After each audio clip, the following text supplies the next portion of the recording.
Welcome to another edition of Jesus the Israelite. As you guys know, we are discussing the Jewish framework around the life of the enigmatic figure, and we're going to be delving into the deeper things of Torah in relation to concept of the Messiah. I have promised many things, so we're going to try to tackle one at a time. Before we go into the concept of the Messiah, son of Ephraim or son of Joseph, we got to lay some foundation in relation to what are the expectations of the Israelite kingdom in relation to a figure that would come and rescue them in time of trouble, as well as we've been talking about the character of God and the requirements for a member of the Jewish establishment. And we call it the Israelite because it's the Israelite kingdom. I was joking with Nick that just like we encounter all the time, there's people who don't know the Bible pretty well, and they'll say stuff like, the Jews always opposed Moses. The Jews were held accountable by God for their misbehavior. And then it's like, which Jews at what time period? And we don't want to split hairs, but they were talking about the Israelites or the Hebrews at that time.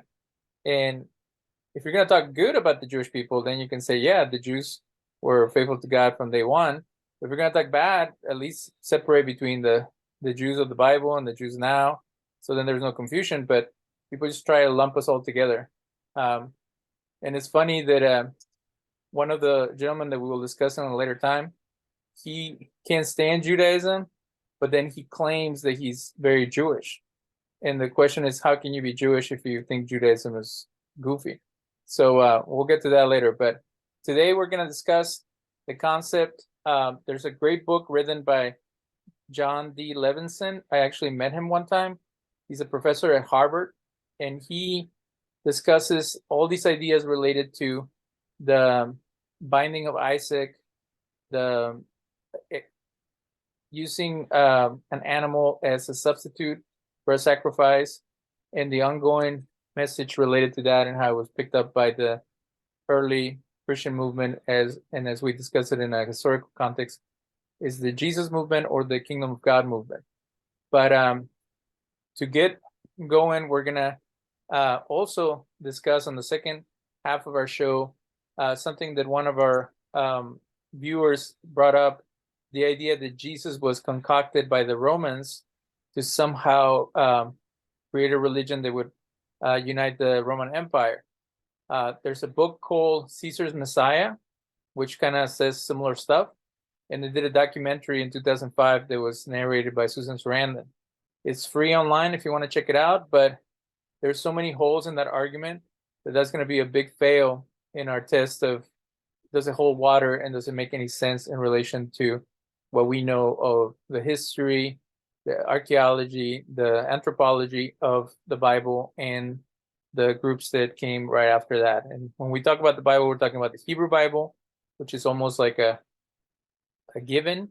So it's the scriptures of the Israelite kingdom or the Jewish people of that time. Nick, have you had any other funny interactions with people who think they're knowledgeable about the scriptures, and then you just bring up a couple of things and then their whole thing they're saying starts falling apart? Not recently, but well, actually, I'm still waiting for the response from somebody that I've been talking with regularly, and they were saying, I believe that we both keep the law of God, but in different senses. And I was like, well, there's really not two ways about it. They were talking about the Torah law and then the universal law of Christ, or the universal law of God. And I said, well, hold on now. If God gave the Torah to Israel through Moses, right? And he said that they were to be a light unto all nations. Would that not qualify as the universal law of God? Because he gave his word to Israel, of course, and so he gave instruction, teaching, direction, and they were then to be a light unto all the nations on the earth. And they hold very heavily to a few, I would say, twisted verses of Paul. I don't have them offhand, but I heard somebody say it should be called polyanity. sometimes because they really don't hold to the teachings of Jesus. If they did, they'd be keeping Torah. So whenever I asked them, I said, okay, so I don't believe Paul was disagreeing, but objectively looking at it, it very much seems so in certain instances. And so I asked, let's take a step back, and I go, we need to really look at this objectively, because if God gave the Torah and it was good from the time of Moses to the time of Jesus, Jesus gave no indication of ever doing away with it. If we look at the prophecies, Jeremiah 31, Ezekiel 36, the Torah being written on our hearts, and then the Spirit, God said he would place his spirit in Ezekiel 36, that he would place his Spirit within his people and then cause them to obey his commandments. And if we look at the Messianic age prophecies, where the Torah is going forth from Zion, Zechariah 14, they're keeping the Feast of Tabernacles, they're keeping Shabbat and Rosh Chodesh, and Isaiah 66, and even the foreigners are keeping Shabbat in Isaiah 56. So I said, so if the Torah was given to Moses and it was good for him all the way up to the time of Jesus, Jesus gave no indication of it being done away with. And actually, on the contrary, Matthew 5, 17 through 19 says otherwise. And then if there are prophecies where the Torah being written on our hearts and the Spirit causing us to obey the commands, that's indicative of this new covenant. And then you look at the Messianic age prophecies as well, where the Torah is being taught. I was like, so, because their whole thing was this, I believe we're in the age of grace, we're in the age of the Gentiles. And I go, scripturally speaking, where do you get evidence for this dispensationalism? And I just don't see it.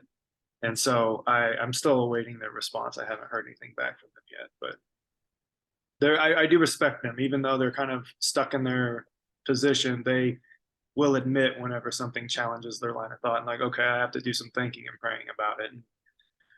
So other than that, no, I have not had any crazy stuff happen. So Well, there's a lot to unpack in that situation, because this idea that Jesus kept the ritualistic aspects of Torah, so then the moral aspect of Torah can be addressed by his followers.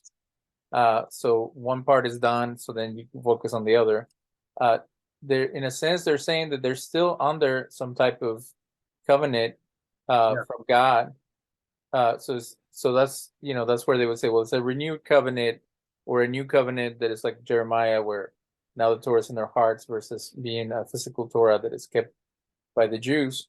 But the issue comes back, like you're saying, is that what does the kingdom look like, and what are the requirements of the kingdom? And if there's two sets of laws, and the laws keep changing or they keep being amended, then you're left with something different at the end. So pretty much saying that the Presbyterians, the Catholics, all those guys are correct, that there's a new system created by Jesus. But like you said, in both the prophets and the teachings of Jesus, you don't see that. So then there's like key passages from Paul that take you there. So it's almost like Paul is the one that sets up the foundation for this new building they're building on top of Judaism. But it goes back to, when it's all said and done, is it consistent with the ideas that God brought forth in the Torah? And if it's not, then it's almost like you have to knock down and destroy everything before. And one aspect that is not brought up is that for someone to proclaim to be the Messiah, they have to not veer people away from the original message, because that's the warning that Moses gave, that if a prophet ever comes and creates something new or takes you in a different direction, that that's not from God. So that's where the anti-missionaries would get the idea that it's all pagan, it's all a self-contained religion that is destructive, or that it is dispossessing the Jewish people and taking their place. The idea of the Gentiles, we're going to talk further about the difference between eschatology and apocalyptic thinking, is that there's this huge gap between the time of God's reckoning, or the day of the Lord, and what happened with Jesus and his followers. So then there's these ideas that God keeps giving people grace and trying to allow for more people to come into this new kingdom, and then that Jesus says, nobody knows the time of the day of the hour of taking over. And in the book of Acts, he actually says to restore the kingdom. So he's talking about a physical kingdom, and he's talking about Israel. He's Yeah. not talking about a heavenly Jerusalem or anything. He's talking actually about, at that time they had implanted a puppet king. So he's saying that there's going to be the king of Israel is going to take his throne at a certain point. So then we're left kind of like hanging, like when is this story going to conclude? But I think that's important for people to consider that idea that when we talk about the Malchuto Hashamayim, the kingdom of heaven, or where is it an ethereal place that is in the heavenlies, or is it heaven on earth in a sense of God dwelling here like he usually dwells in another dimension or in the greater heavens? And if God didn't want to dwell with us, why would he put us through all this trouble to build a people in a system that sanctifies us and everything around us?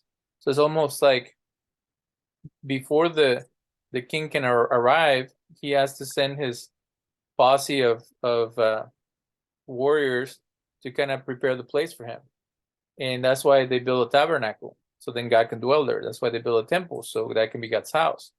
So if he's sanctifying the Jewish people and creating us as a nation of priests, then there's something coming. And in Christian terms, they would say, well, Jesus is coming. But in reality, it's like God is indwelling in every person that serves him, and God is creating an abode on earth. So to think about the coming destruction that will lead to the kingdom of God, or some other things that the apocalyptic folks would bring up, it's almost like negating what has already been established. Why would God set something in motion and then give up and then destroy it all and then create something on top? So it's almost like the promise of Noah is being denied. Like, I will not destroy you ever again. But and then 1,000, 2,000 years pass, and then like, oh, I'm just gonna destroy everything, or send everybody to hell and only pick a few, and they are gonna be okay. So it's like, and then they say that they don't, that if you follow Jewish eschatology and apocalyptic thinking, it's not like the Greek one or the Roman one where everything's spiritualized. But in a sense, it is spiritualized because you're talking about the Olam Haba and the paradise as these like magical places, utopian places. But there's a little of that in what is discussed in the Torah, because like I've said before, the Torah is a very like down to earth thing. You have to pick between the kosher and not kosher. You have to make decisions. If everything becomes utopian, then there's nothing to decide. So the struggle is the struggle is temporary, and then there's the great glory. But it almost, this is where the medieval stuff came in later, is that it's better to be dead and to be in God's kingdom than to live in this earth. So making that monastic almost like sale, that give everything up, put everything out, forget about earthly material stuff. I don't see that in the message of Moses. Moses asks us to participate in life, to enjoy it, to love it, to create a life that honors God. So if none of that stuff matters anymore because everything's going to be destroyed, then we're living in this constant, almost like the Walking Dead, like you're just trying to survive till you make it to the next place, and then hopefully it's going to be better. So it's like an escapist mentality that wasn't discussed in the early books of the Bible, Moses and the prophets. But let's get to the nitty-gritty stuff. So John Levenson wrote a book called The Death and Resurrection of the Beloved Son. And he goes into the story of the Akeida, which in Judaism is the binding of Isaac versus the sacrifice of Isaac. Because Isaac wasn't really sacrificed. Right. Everything was stopped. There's later Midrashim, which are homiletical stories, which say that he actually was, and then he came back. So it's almost like the Christ figure. But in the original text, we're like, this is something that is very controversial, and we'll flesh out throughout the times. But the thing that God abhors the most, which is child sacrifice, and the prophets all talked about it in a negative way. even the valley of Hinnom, which is now Gehenna or Gehinnom, is the place where the apostate Israelites would take their children and sacrifice them to Moloch. So this idea that God would ask the greatest hero of Jewish tradition and history, Abraham, to do the same, is not only counter intuitive, it's like such a big conflict and contradiction that has driven people to atheism. I used to be part of this group where they claimed they were free thinkers and all they talked about was God. And this one guy said, either Jesus or Isaac. It's disgusting that God would ask someone to sacrifice their own child. But in all the cultures of the Mediterranean, they believed in some type of firstborn offering to God. And that's why you have to redeem your firstborn. It's a Pidion Hadaben or something, that is that when a child is born, you have to like do this exchange.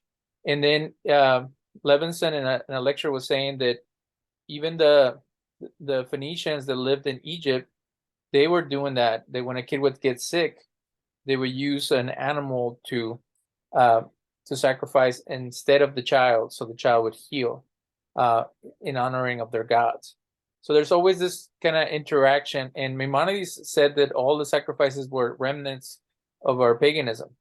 That God allowed korbanot as some form of people were already trained to give things up for their deities when they were in Egypt, when we were in Babylon. So God allowed it to stay as a remnant of their system, which was you have to give something of value to show devotion to your deity. So nowadays it would be your car, your phone, your computer, something like that. Because back then, the only they had was animals, and that was your livelihood, and they were your food, and they were everything to you. So if you gave something up or sacrificed something in honor of your God, it was something that you would feel for, like something that you care about. So and then why lambs and why rams and ewes and stuff like that? I always get confused in English. What is a lamb and what's a ram and what's a sheep? Are they all the same animal, or they say that a ram is a male lamb that is older, or that a different animal? Actually, now that you bring it up, I'm not quite sure of it myself. So I thought that the anti-missionaries were being goofy when they would say that the reason that God picked the lamb during the Passover to sacrifice in lieu of not killing the firstborn, it was because that was their deity. Yeah. That the Egyptians had a god who was a ram, and that by killing a lamb, you were offending their god, and that was something precious to them. But he was like a minor god, and then they hated lambs, and they weren't that important. So it's like weird within the Egyptians, and I don't think it's even in the same time period. So it's almost like they've gone back and retrofitted the lamb as an Egyptian god. So then it doesn't really, when Christian missionaries try to bring it up that it's Jesus, they're like, no, that was a deity, and they were, it's like, so why didn't they kill a crocodile or another a frog or something like that, which were the other gods? Anubis was the god of the dead, was jackal. So we'll look more into that, but the idea that both Isaac, the lamb that took the place of the firstborn in Egypt, all these things were brooding before the advent of the messianic figure of Jesus. So Levenson claims that all that stuff was in the back of people's minds. And in the next episode, we'll discuss more the life of Joseph, because that's where the idea of the Messiah ben Joseph comes from. But Levenson said something amusing, that he said, it's weird that in John 3:16 it says, for God so loved the world that he gave his only begotten son. And it's almost like God takes the place of Abraham, Jesus takes the place of Isaac, but who is God sacrificing Jesus to if he himself is God? So it's almost like he gives him up to the Romans. And it's always been strange to me that the Romans become the ones who are the ones who partake of the ritual. Because now you have a pagan system that is murdering a martyr, and somehow that becomes salvific just like the high priest killing a goat and then sending the other goat out, or killing the lamb during Passover, which Moses was a priest. So it's just very strange that the pagans become the agents of salvation while they're committing murder and performing a crime against a citizen of Israel. So that's where it gets kind of tricky. And then there's the element of they mentioned the book of Jubilees, which is the first time that the lamb of the Passover is connected to the binding of Isaac. So in the book of Jubilees, they say that they're connected. And then there was at one point where God wanted to destroy Jerusalem, and the people said, remember the sacrifice that Isaac was willing to make. So even though he wasn't killed, he was willing to offer himself, and that itself is a salvific thing, and that God uses the merit of our patriarchs on our behalf. So in the book of Maccabees, the fourth book of Maccabees, there's a story of the woman has 7 children, and they're all willing to die for God. And he also says that became part of this martyr mentality from the early Christians, that you would give yourself up for God. And it's always interesting to me that when Christians interpret the Last Supper, where he says, this is my body and this is my blood, they never connected it to martyrdom. When he's about to get killed for his ideas and what he represents, instead of focusing on, this is my body who will be broken, this is my blood who will be shed, which are both symbols of sacrifice, which sacrifice usually is connected to martyrdom, even in the book of Revelation, they focus on the bread becoming spiritual food and the blood becoming spiritual drink, which is absolutely outside of Judaism. And that's the accusation the Romans would make, that you guys are cannibals. But if he's saying that my disciples will partake of my body and my blood, it's almost like I am the first one to get killed, and then you guys are next. And I just don't see why nobody has ever considered that. Nick, what do you think about that interpretation? I've never even thought of that interpretation, honestly. Because blood in the book of Revelation becomes an agent of cleansing. And it's weird that blood is not kosher, and the high priest would be like dipped in blood, and he'll even sprinkle blood, and he put blood all around, when blood itself is not kosher. So the temple became unkosher while they were sacrificing animals. And there's deeper studies related to that, but some rabbi was saying that it was like the temple was like a body of a human being, and then you would go through the body like into the stomach, and that's where you would kill the thing, and then you go further as like the heart or something of the human being. So people have described it as like a bloody religion because there was so much shedding of blood. But and then it's interesting that idea of shedding the blood or drinking the blood and eating the bread, the body, is not mentioned in the Gospel of John, which is the one that makes the biggest deal of the sacrifice. Yeah. And then that's where the calendar is different, where he died at the same time as the lambs versus having the Last Supper during the time of the killing of the lambs and then dying the next day. So there's all kinds of theories about him using a different calendar because he was a Galilean and stuff like that. But the idea of Isaac's age comes to the forefront. Have you looked into how old Isaac was when he went up the mountain with Abraham? No, was it 14? There's different theories, but the one that makes more sense is that he was 37. Okay, yeah. So him being 37, he wasn't a child like in a lot of paintings from the Renaissance. He's like a little kid. He was like a willing participant. And then Levenson was joking, like, how foolish was Isaac that he was like, I see the wood and I see the fire, but where's the sacrifice? That almost like is comedy, that he would be that unable to understand that he was the one who was going to be. So in later Jewish tradition, they make him a heroic figure who's doing it willingly. And he's and both him and Abraham have this so much faith that they'll listen to God no matter what he asks. I think that's the most problematic passage in the Bible, because again, we're talking about child sacrifice, which God abhors, and then we're talking about someone who grew up pagan, Abraham, doing something that is destructive. So in anybody that comes from outside and looks at our religion, they're going to say, well, you guys do illogical things. You do insane things, such as being willing to kill your kids. But then God turns it around and makes it into this meritorious thing. So I think, based on the culture and what was going on at that time, that story was didactical to teach people that you should love God so much that you'd be willing to sacrifice yourself and your children, but never do it, because that's not what pleases God.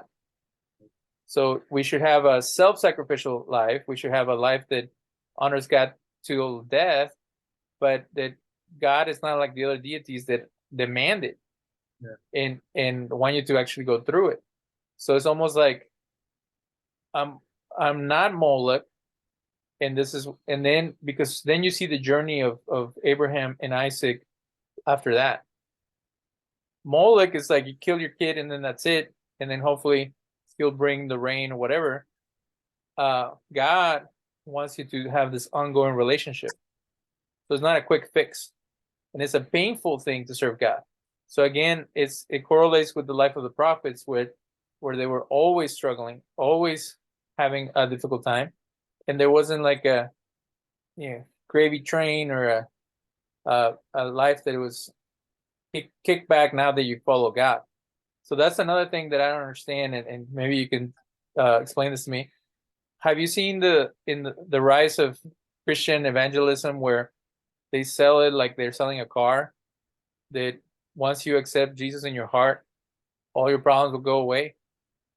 And where does that come from? Because I don't see that anywhere in the gospel. I don't know where it comes from, but a lot of the presentation is, they still teach that you'll have trials and tribulations and all this, but the main crux of the whole message is that passage from Galatians that says that Christ has redeemed us from the curse of the law, being made a curse for us, for it is written, curse is every man that hangs on a tree, et cetera, et cetera. And then it goes on to say that if you are Abraham's seed, then you're his heirs, and heirs according to the promise that was given to Abraham. And so they look at the blessing of Abraham, especially in the circle that I came out of. They would look at, Abraham was extremely rich in cattle, silver, and gold, et cetera, et cetera. Isaac, the same thing, Jacob, so on and so forth. And then they say, well, Jesus took the curse, and so now all that's left is the blessing. And once you are in him, there's no more curse. It's just the blessing. Yeah, you'll have trials, et cetera, et cetera. Sin opens the door for the enemy to come in, do this, that, and the other. But it's very much like a live your best life now type of message, which I don't disagree with completely. Like, of course, God's a good God. He's a good father, and a good father wants good things for their children. But I know that the emphasis is so strong on, it's like, well, because the whole idea is kind of the whole goal of this entire part of our existence is to, when we die, we go to heaven. And so, like we were talking about earlier, you were talking about how in the Torah, like Judaism, it's a very down to earth set of instruction, like enjoy life, participate in life, love God, love your neighbor type of thing. And then within Christianity, it's, oh, you pray a prayer, make Jesus the Lord of your life, and then you'll go to heaven when you die. You won't go to hell. And then now all that's left is to enjoy the blessing of God, and they start pursuing it so much that that's all that's talked about. That's all that gets brought up, at least in the circle that I was in. I can't speak for,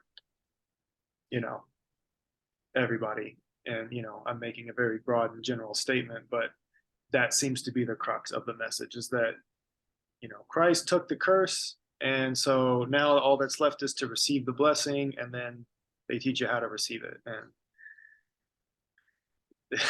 they're missing so much. So it's just, I don't even, there's just, that's one of the reasons I have such a hard time ministering to Christian friends and trying to share with them logically through scripture, from beginning to end, through the Torah, the prophets, and the writings. And so it's just, it's very, I don't even know the word for it, but Well, the word would be shallow, because Yeah. You're selling things that nobody really understands, like what is hell and what is heaven and what is forgiveness from God and what is sin. Like you have to like lay down all these concepts, and like you and I have done in the past few shows, we're talking about, what is an avera, like a sin in the eyes of the Israelite community. And then the concept of hell is, some people get a reward and some people get a punishment. But even those concepts have been questioned by later Jewish philosophers because it's like a tit for tat kind of thing. And then theodicy, which is the most complicated issue about religion, is why does God allow evil in the world? And you have someone like Job who's doing all the right things, and he has horrible things happen to him. So if Yeah. it's truly a reward and punishment system, it doesn't work. And there are Yeah. times where you're tested that you don't deserve to go through difficult times. And the same thing would go for Jesus. If Jesus was the righteous Jew that Christians claim he was, then he would have never faced persecution. Because if you truly believe that the system is it gives you what you reap what you sow, then all he would have sown is blessings. He would have never had any opposition. He never had people, and whoever ended up killing him. All those things happen to bad people. Good Yeah. people get blessed. So now even the founder of the religion is doing the opposite of what they're promising. Yeah. He keeps getting in trouble and keeps having a difficult time, when if he was truly a righteous, kind, loving person, then everybody should love him. And God should keep on throwing favors at him and making his life smooth.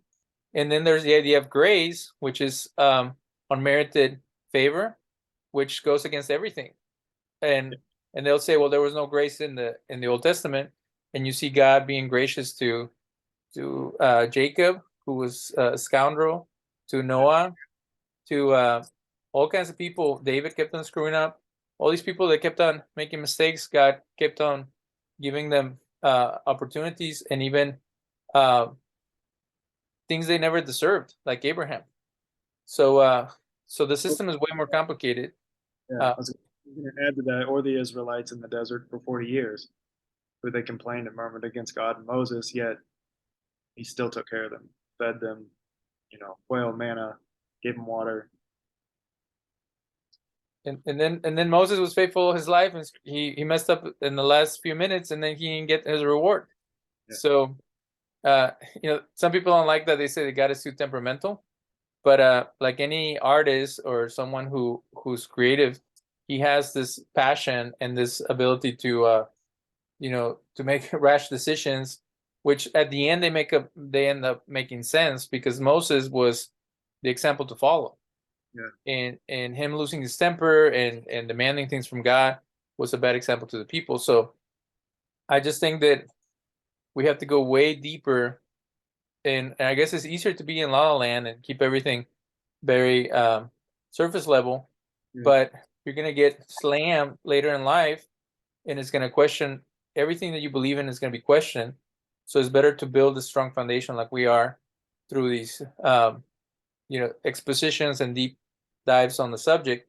I guess the last thing before next episode, where we'll go deeper, I'm also gonna have between our next episodes a recording from my mentor, which is he describes the person of Enoch and the traditions around him, because he says that there's a huge gap between the Tanach and the New Testament in their thinking and what is brought up. Like demons are never mentioned, or they're mentioned very sparingly in the Tanakh, and then they play a huge role in the life of Jesus. And people are going to get mad at me because the previous show that I uploaded was a conversation about the Watchers, and it is believed that the angels came down and they habitated with women, and then their children were half demon and half human, and then they died, and then their souls were captured on Mount Hermon, and then Jesus was hanging out at Mount Hermon, and all the demons were coming out, and they were possessing people, and he was like battling them. So all that is connected to the story of the New Testament. But I say that that whole idea that angels can have babies and all that stuff is actually irrational, and that is a form of mysticism that is so out there that it creates more problems than solutions. But it is part of the New Testament. So then how do you deal with it in a rational way where you allow for the miraculous and even for the force of evil to have a consciousness and ability to get inside people without going into this fantastical world where it's almost like Dungeons and Dragons and Lord of the Rings. So if you guys want to watch the recording that is uploaded before this one, we discuss all that. And then my mentor discussed Enoch on the next episode, and he goes into what were the concepts that were familiar to the writers of the New Testament, and how do they borrow or integrate some of those ideas, because Enoch, instead of him being divine and the Son of God, he becomes divine and he becomes the representative of God, which is very difficult for Jews to process. And there was actually a rabbi who met him, or the version of him that is described in the Talmud, and he's considered the greatest heretic of all time. But it's because this idea of someone being in the throne of God and God's name dwelling in him, which is has a lot of similarities with what Paul was trying to say. And in the future episodes, we're going to go into what different scholars have been trying to say about devotion to Jesus in the New Testament, and how they try to solve that within monotheism, which I think doesn't go far enough or doesn't really explain some things. And it always goes back to they have limited understanding of Israelite religion. And then we have another guy who's a Talmudic scholar, and he makes all kinds of concessions and stuff, and it still doesn't make any sense. So we have 1 minute before our next segment. Nick, any thoughts relation to how now that you're going back and looking at the Tanach, how is the New Testament jiving with the stuff that you're learning from old school? It would be called ancient Judaism. I mean, all the teachings of Jesus are, aside from a few problematic parts of the book of John, they match up with Torah. So as far as I'm concerned, that's the message. That's what we need to be working towards. So, like I said, I had to put all my beliefs aside and just start from the beginning and let the Torah, let the Tanakh speak for itself. So, yeah, I mean, if we look at the teachings of Jesus, they jive with Torah. So. Well, I'm gonna have you chew on this for our next episode. Yeah. Do you think that the Torah, like the Constitution, can be amended? And do you think that it can be applied and reinterpreted for every generation? I would say, yeah, to a degree. Yeah. Okay, so that's what we're going to discuss in future episodes. How much can you manipulate or work with it? Or is it so wooden that you can't get around it? And then we're left with, how do you apply it into modern life? But and then how did the followers of Jesus apply it, and how the rabbis apply it, and how did they make modifications as they go? So we're going to the next section where we'll discuss Caesar's Messiah, the book and the documentary. Okay, welcome back to our episode on, we're discussing different books. The first book that gets a pass is the book, The Death and the Resurrection of the Firstborn by John Levenson. He brings up a lot of interesting stuff. And we'll go deeper into how the different patriarchs and prophets allude to some of the things discussed in the New Testament. But the one that we want to almost like troll and debunk is the book Caesar's Messiah. But our follower or viewer, E.A. Lattice Quasi Crystal, wrote the following, which is related to this. It is impossible for Jesus to have been a Jew when the character didn't exist in history and was a composite of three famous Jewish rebels of the time: Judas of Galilee, Judas the Egyptian, and Simon son of Perea, who were all part of the rebellion that precipitated the ill-fated war against Rome. Why do you think allegedly, quote, good religious Jews, end quote, wrote a canon in Greek, the liturgical language of ancient Rome?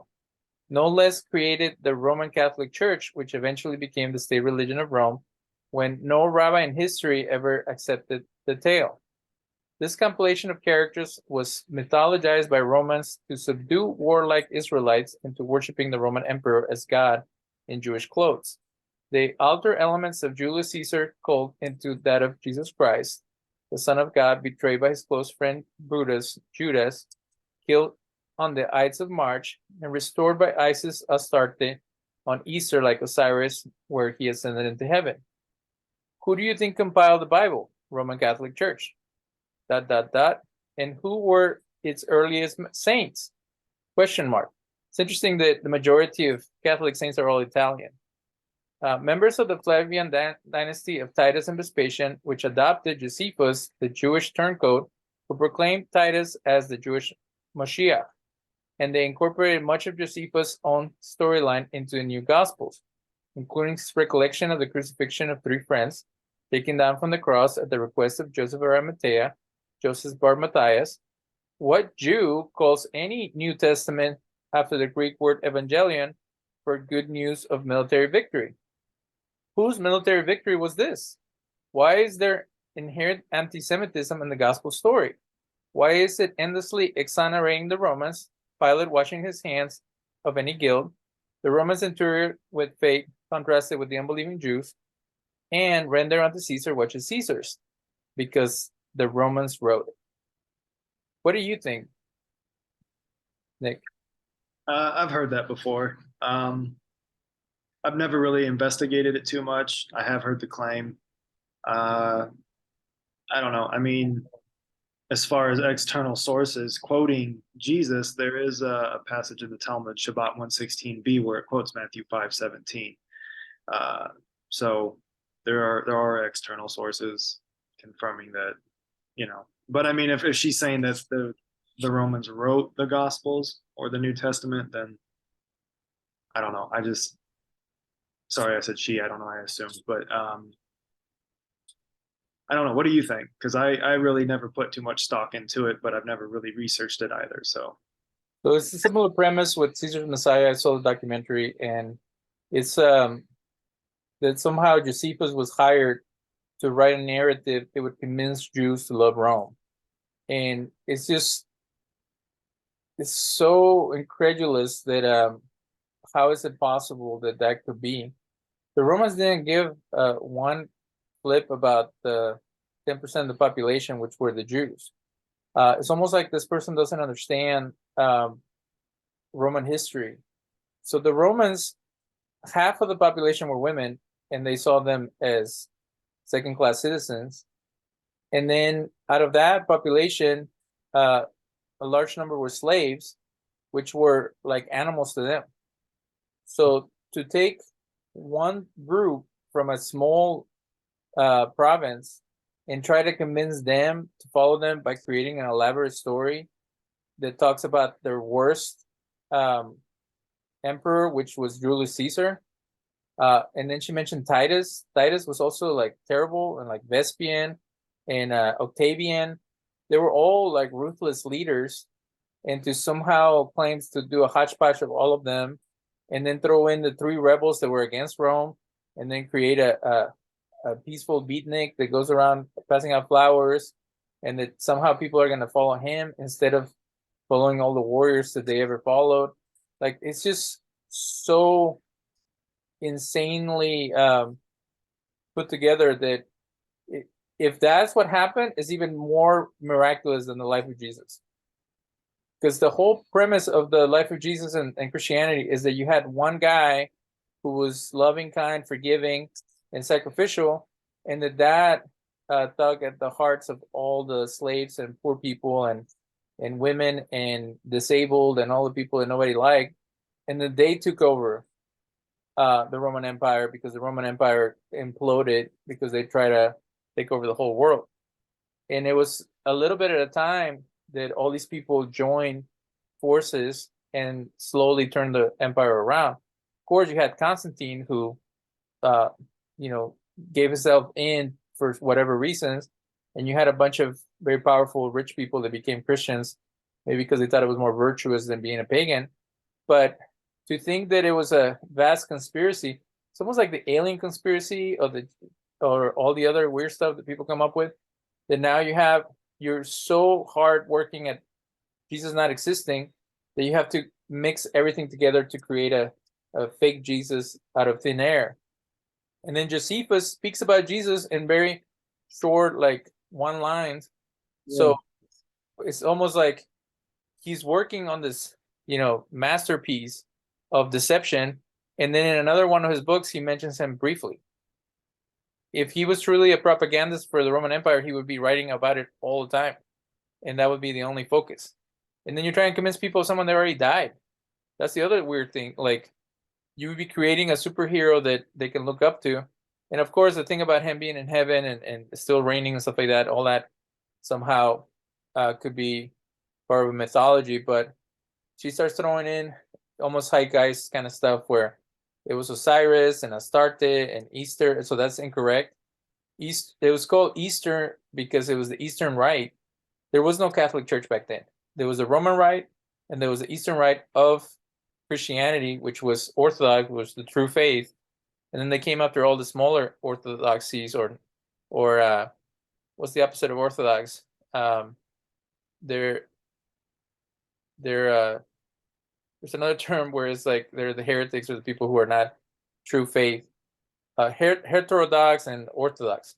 So Okay. so hetero is like against or different, and they're heretics. So they came after everybody else. So you can't mix the militant, established churches and go back in time and try to impose that into the early years of Christianity. The first 300 years was like up for grabs. There was all kinds of different things going on. But so again, if Jesus, there's so much Jewish stuff. That's the other thing. For anybody that claims that it was made up or that it was created by very eloquent and knowledgeable people, they would have to know even like the layout of Jerusalem to Yeah. know that he was able to walk from here to there, and then that he was there during the Feast of Dedication. Hanukkah wasn't a thing that everybody knew about. It was like a minor holiday, and he goes there during Hanukkah. So to let's say that everything was destroyed, and then someone that had nothing to do with it comes and starts creating a story. Uh, there's too much insider information. Yeah. The thing about like the lady put it in a coin and it made a noise when it went in.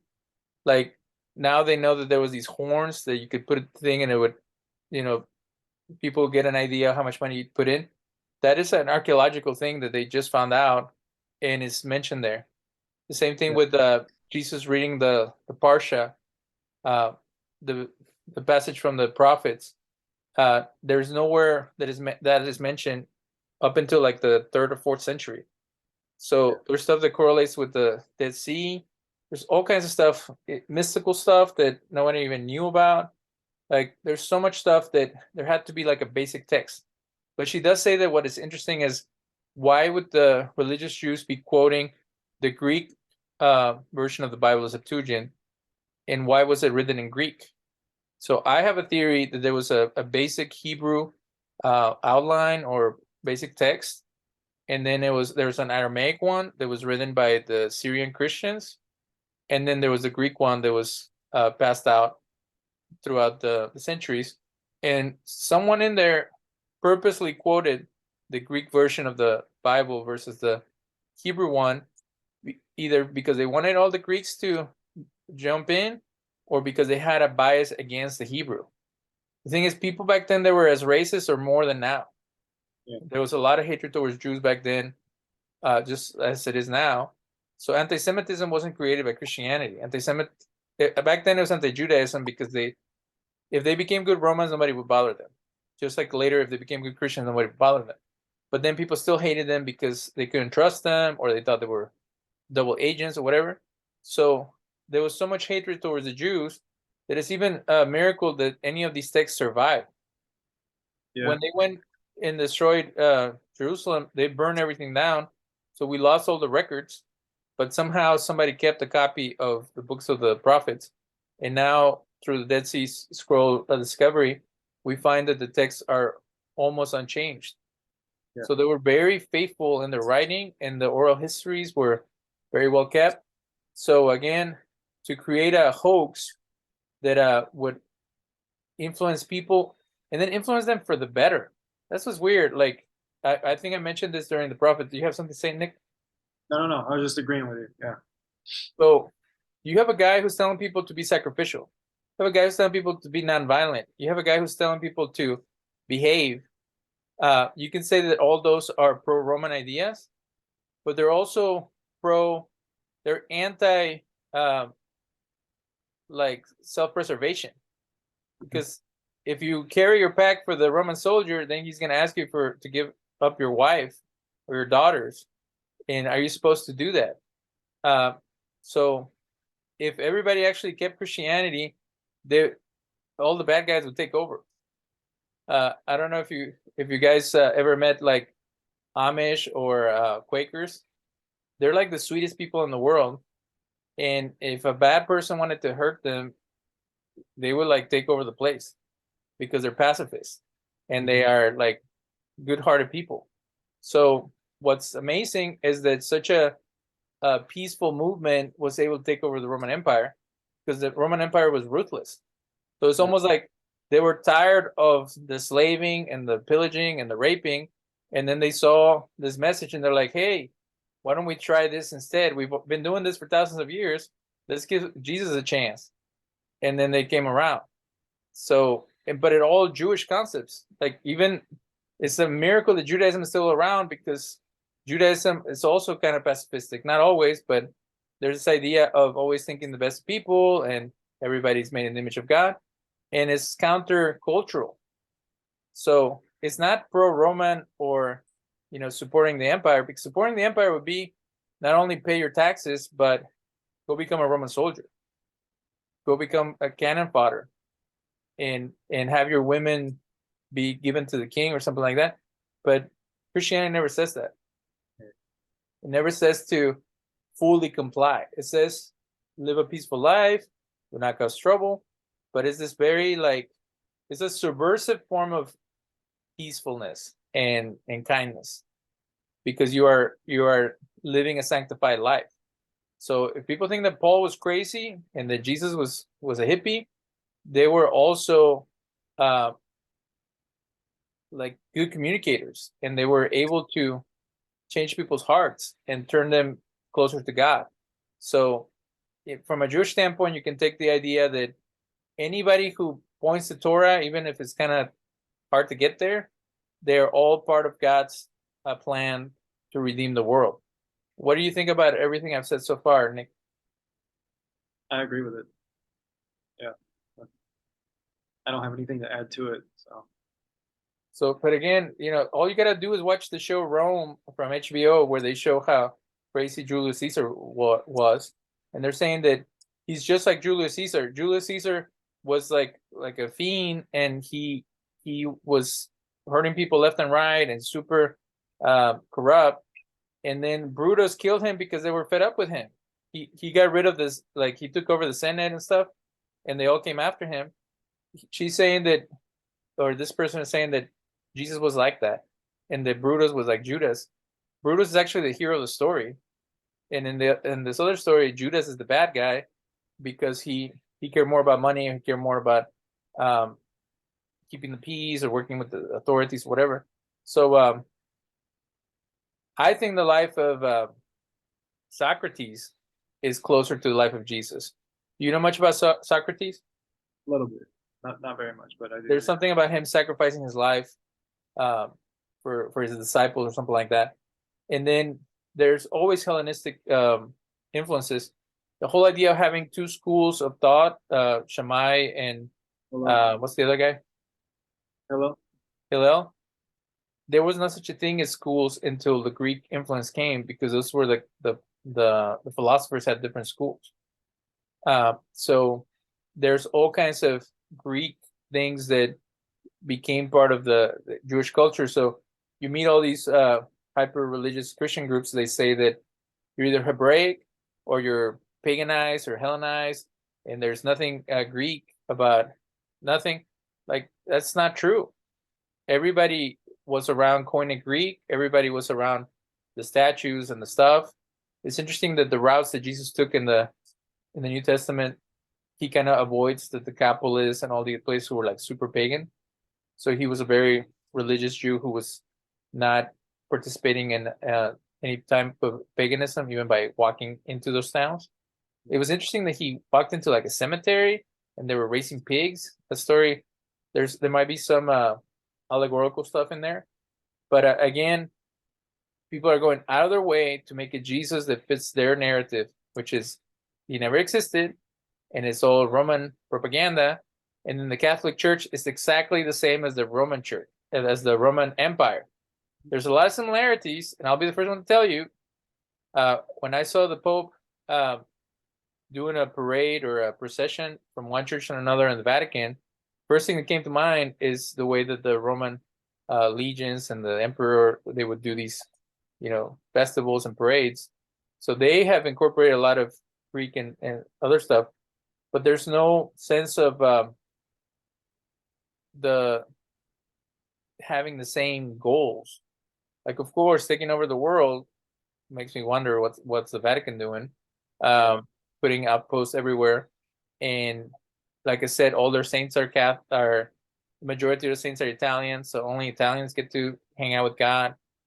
They have an indigenous guy here, African guy there, but they're mostly from Italy, and then they had a disdain for the Jews from day one, even though they were founded by Peter is called the apostle to the Jews. Yeah. And they claim that's his founder, their founder. And if you look in the progression between the bishops from Peter to whoever else, it's like 2-3 generations and they're already talking trash about the Jews. So something happened between those periods, and it was around the wars. The moment that the Jews went against, full, like all the way against Rome, the Jews were like pariah. The 3 guys that she mentions, we discussed it with our one of our best interviews with Israel Canol. That's where everybody always goes. There was 3 guys. One of them actually wore a crown, and they all got killed. And one of them got killed in it was like this valley, and his body was left to rot. The original Israel Canol book said that that's where they got the idea where Jesus is like him, because they both were sacrificed or died in a horrible way, and that itself is a form of martyrdom or sacrifice to God. But they were contenders for the throne of David, but none of them, I believe, had like a messianic agenda. They had more like a normal ruler agenda. So all the kingdoms that got taken over by the Romans, there was always one guy or a bunch of guys who were like, whatever, we're gonna reestablish our kingdom. So they were just normal revolutionaries. Yeah. In Judea, there was this idea that whoever became the leader would end up like David, but the Maccabees did that, and then they became a dynastic, corrupt system, which gave rise to the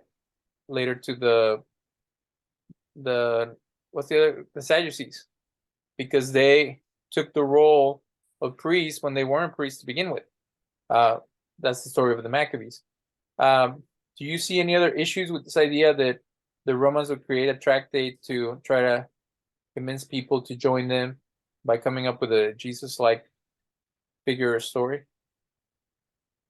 In the sense that God gave the Torah to Moses, and I believe you and I spoke about this a little while ago, but why would he give the Torah and then pull the rug out from under Israel or the Jewish people?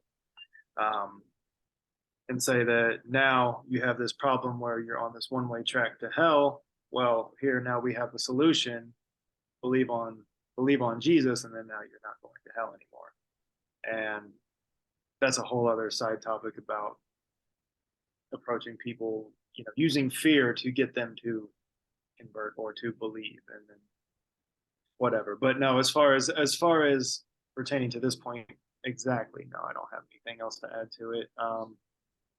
I mean, it's pretty clear to me that there's quite a few issues with this idea that he was just created by the Romans. Well, what's interesting is she says that why would the Gospels themselves be anti-Jewish? And like we mentioned before, the reason that they are considered anti-Jewish is because there was a different narrative that they were trying to tell. We can discuss, the different halachic debates that Jesus had with the other Jewish groups, even the ones that Paul had with other Jewish groups, and they're all within Judaism. But this idea that something is anti-Jewish, you also got to take into consideration. This is why I want people to watch the video on Enoch, is that there was this other system that was running at the same time as the Torah in some circles, and it was almost like, when Paul says, well, there's the covenant of Abraham, and then there's the covenant of Moses, then there's the covenant of Jesus, and the one of Adam. It was almost like an Adamic type of revelation that was being described in the book of Enoch, which is this idea that you can talk directly to God without having any commandments or process to get there. So Enoch has such a strong relationship with God that God took him up to the heavens and gave him all the glory and power without the necessity of being part of that particular covenant. So it's almost like that's where Paul maybe got his idea that the Gentiles can know God without the Torah, because they have some type of self-realization. Later, or around the time of the philosophers, they came up with the idea of having a conscience, that when you do something bad, it bothers you. But he was talking about it in a way of like, everybody has their own convictions, which are all from God, that we know what's right and wrong, and that everything in the universe points back to God.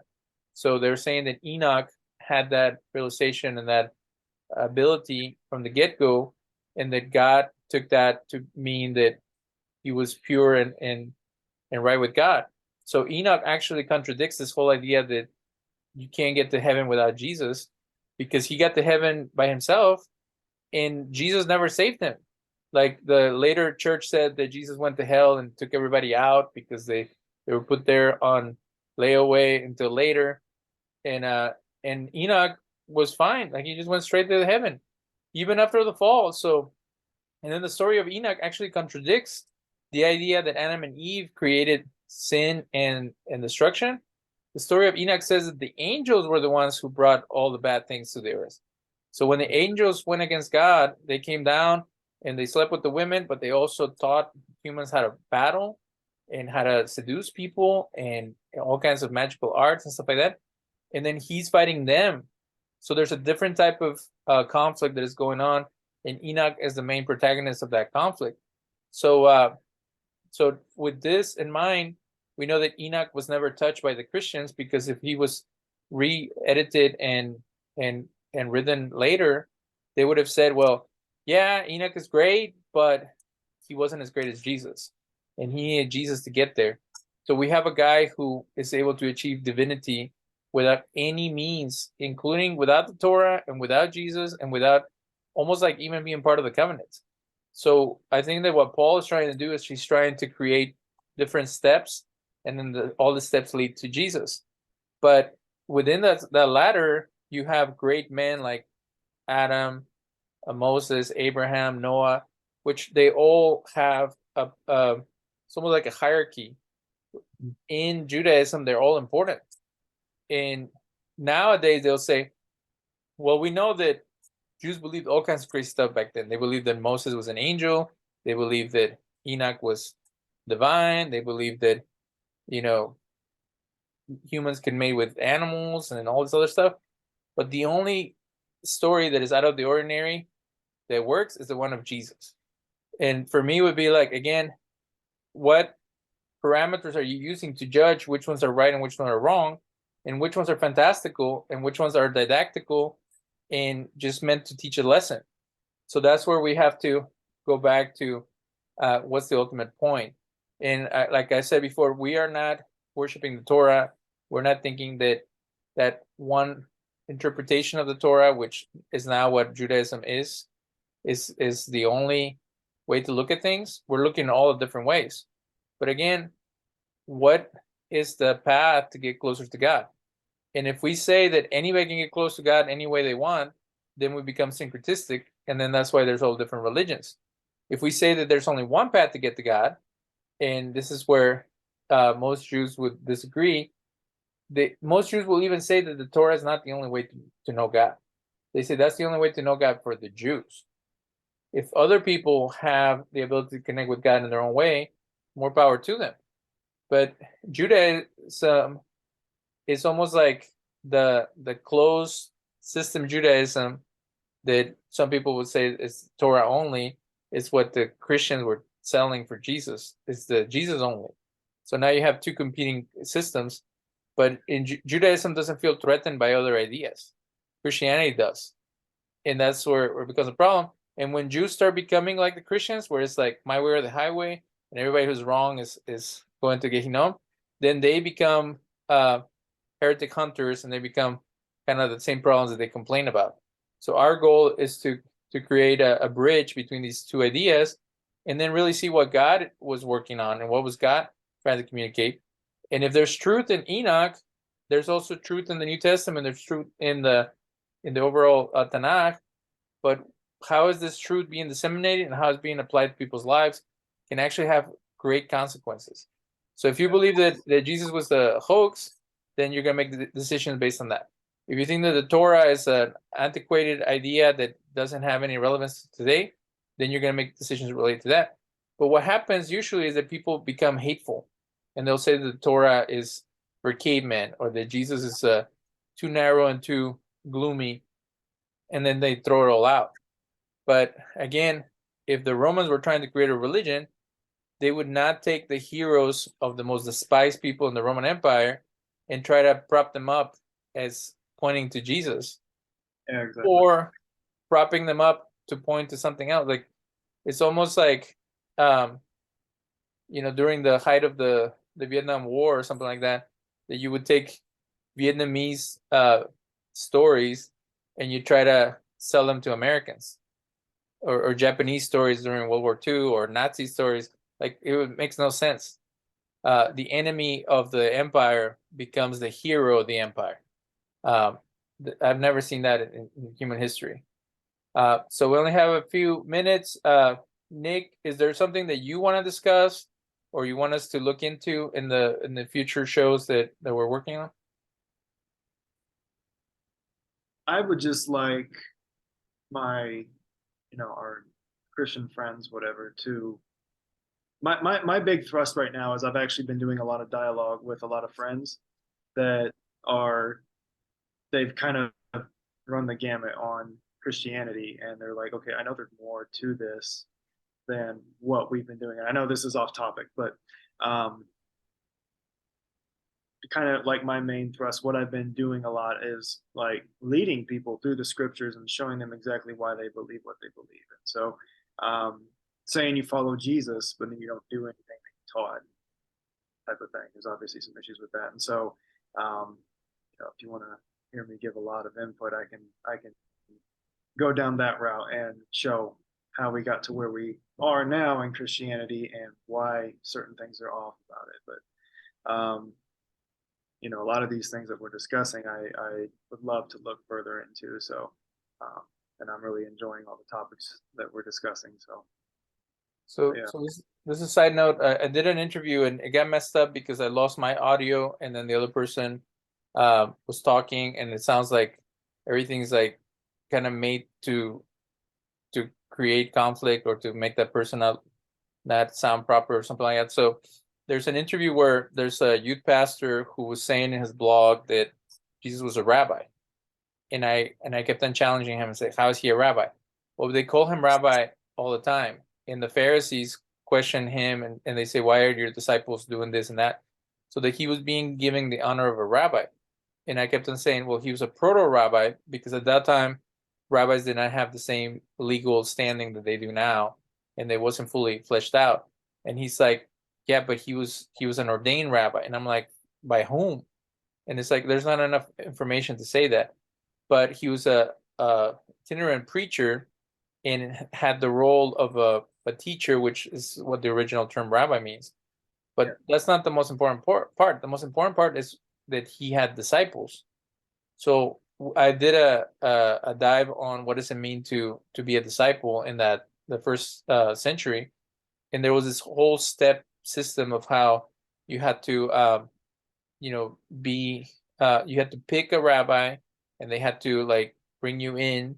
It was like the Jedi system where you have to become a Padawan, and then they would train you, and then you would emulate the rabbi, and you would do things. So we can discuss that in a future show. But this whole idea that Christians are disciples of Jesus has to be flushed out, because, again, if we talk about, you have a leader who's your all in all, if you take Christianity as what it is, are you following the footsteps of that person?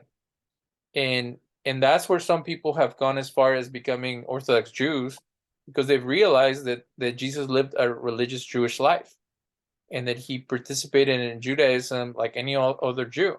So they've gone as far as switching religions or becoming a Torah observant Christian or something like that.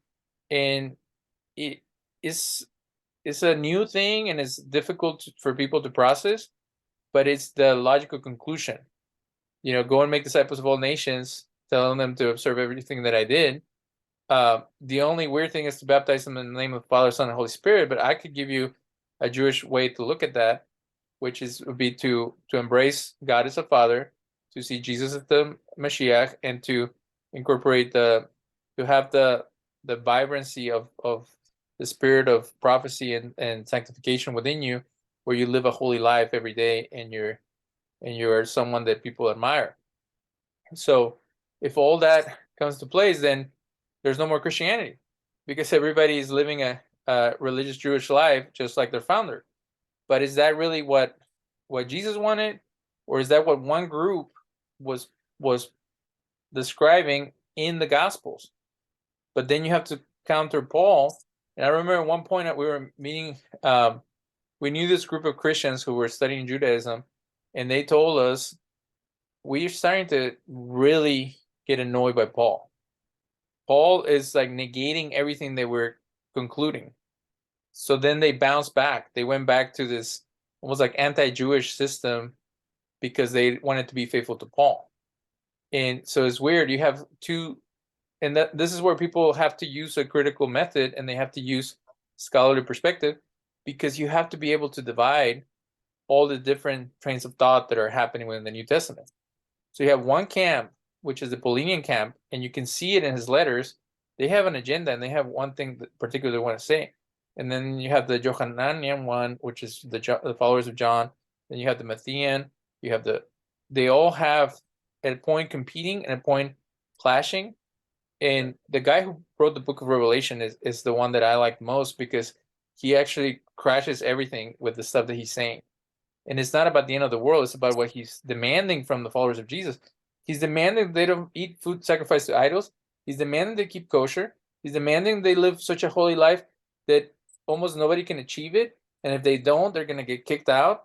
Like, it's truly a prophetic book, because it's so particular and demanding that it almost puts everybody to shame, either back then or now. And so if you think it's all a continuum and it's all telling the same story, you can go bananas. And that's why people emphasize and de-emphasize the things that they like, because it's so vast. Well, imagine trying to do the same thing with Judaism. Judaism is even more vast, because now we have 4,000 to 5,000 years of tradition that you can like navigate through and grab things that speak to you, as well as things that challenge you. So that's why, people say, well, why are most Jews non-religious? It's because it's such a complicated and, intellectual religion that is a lot to process. And when you meet religious Jews, they're almost like frantic, because they have so much stuff that they're trying to incorporate in their lives. So, so this idea of being part of a sectarian group, which is mostly apocalyptic, and we'll discuss more of that, and it has this mandate to go spread this message. It's a very complicated message to spread. It has been watered down to just 4 steps or one prayer or something like that. But once you get in, there's so much to do and so much to learn, that I feel like people get stuck in the entrance, and they never make it to the inside of the house. Would you say that in the last 2 minutes, Nick, that was your experience when did you grow up in Christianity, or did you join it at a point in your life? I grew up in it. My grandmother was non-denominational. I had another grandma who's Pentecostal. I never went anywhere with her, but My other grandparents who were non-denominational took me with them regularly. And then once I got into high school, I kind of got away from it. And weirdly enough, one day out of the blue, my ex was like, "Oh, I think we should start going to church." I'm like, "Okay, yeah, I'll call my grandma." That was, but yeah, so I had quite a bit of interaction with it as a child, and then even a little bit into middle school, high school, and then after high school is whenever I was like I spent 10 years within a particular circle, particular denomination. So yeah, and there's different movements in Judaism, there's different denominations in Christianity, but I still haven't seen one where it's like completely connected to the teachings, the original teachings. There are groups that go live in the mountains, or they sell everything, or they're trying to be first century Christians, and they might incorporate some Jewish stuff here and there. But I remember I'm a painter, and there was a pastor that said, "Hey, I want you to paint a tree of life behind our baptismal font." And then he said, "We want to make this place as close to the early church as possible." And I said, "Oh, so you want to turn it into a synagogue?" Yeah. And it's like, that's the stuff that we can discuss later. Is like, what were the people doing and how did it look like? And there's a lot of stuff that happened in the Roman Empire. But thank you guys for listening and watching, and we'll be back with another episode either next week or the week after. But thank everyone for giving us a chance and checking this out. Absolutely.